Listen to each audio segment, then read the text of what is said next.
What is going on, Colts Nation? Welcome back to another episode of Bring the Juice.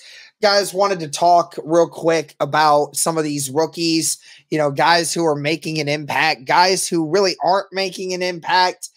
Just really wanted to talk about the impact of some of these rookies on this team right now. Now, if you remember, you guys, the Colts had 12 draft picks in this last draft class. So there's a lot of picks to choose from.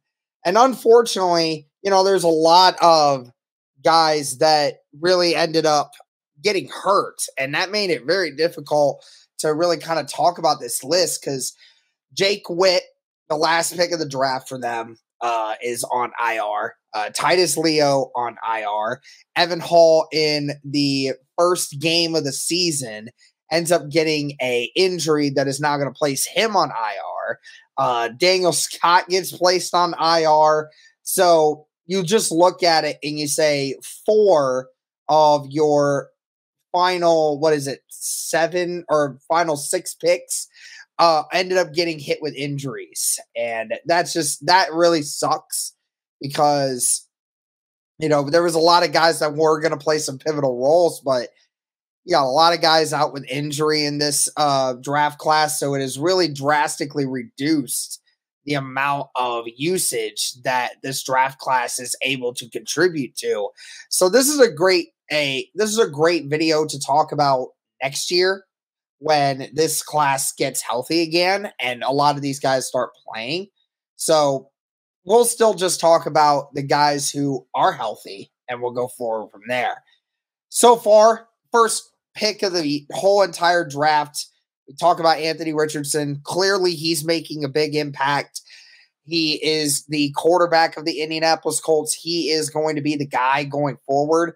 And through a couple quarters, you already saw that there's a lot of good to cheer about if you're an Indianapolis Colts fan. And that's exactly what you wanted, is something to cheer about. And that's really what we're looking forward to.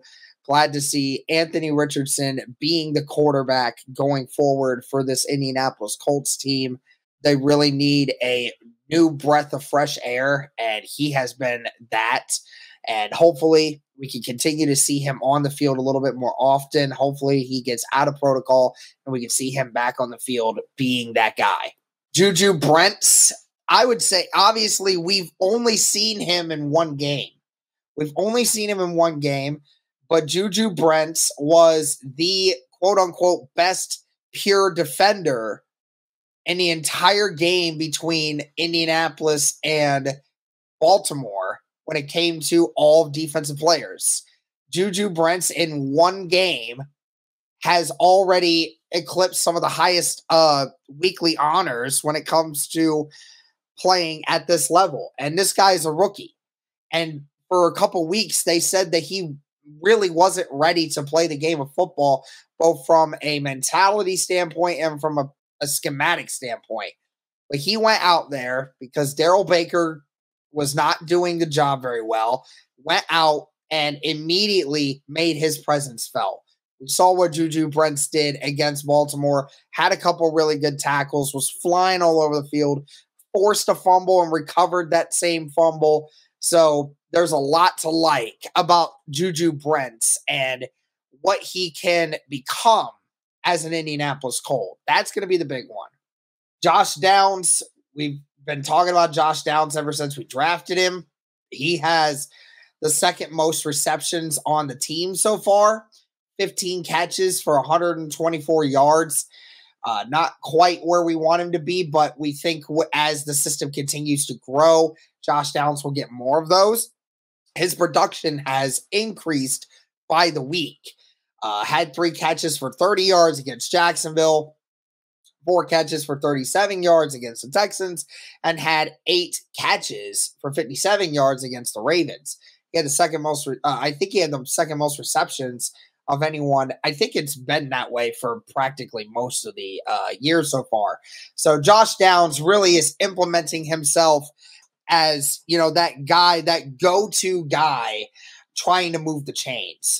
Both Gardner Minshew and Anthony Richardson have found a way to get him involved in the offense, and it's only going to be a matter of time until he starts blowing up some more stuff for this team, and that's exactly what the Colts need. So the top 3 picks, obviously the Colts getting good usage out of already. Anthony Richardson continuing to grow. Juju Brents just needs to continue to grow. Josh Downs already feels like he's already knows what he's doing in this league. They just need to find ways to get him more involved. Now, as far as anyone else, virtually no one else in the rest of this list has had play time.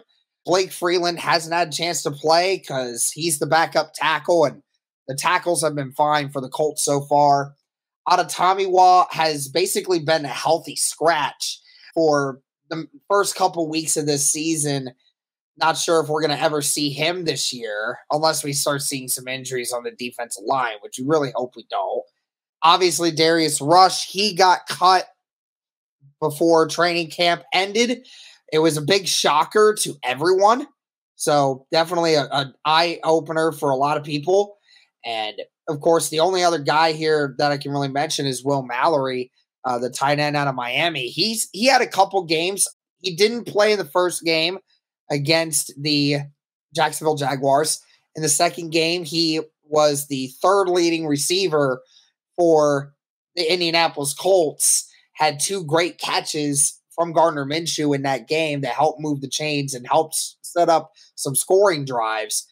So that's great to see from Will Mallory, but he's been mostly a healthy scratch because of how many tight ends are on this roster right now. And, of course, Jalen Jones, same situation as Blake Freeland. He just hasn't had play time just due to the fact that, they just haven't been able to get him play time because he's behind everyone else and there's been no injuries yet. So that's really going to do it for this one, guys. Majority of these, a couple guys making some good impacts, just continuing to build. That's going to be the big thing. 3 weeks into the season, obviously still too early to tell, but it is nice to see a couple of these guys out here doing the work that needs to be done. But that's going to do it for this one, guys. Let me know your thoughts. Thank you so much for tuning in. And as always, go Colts.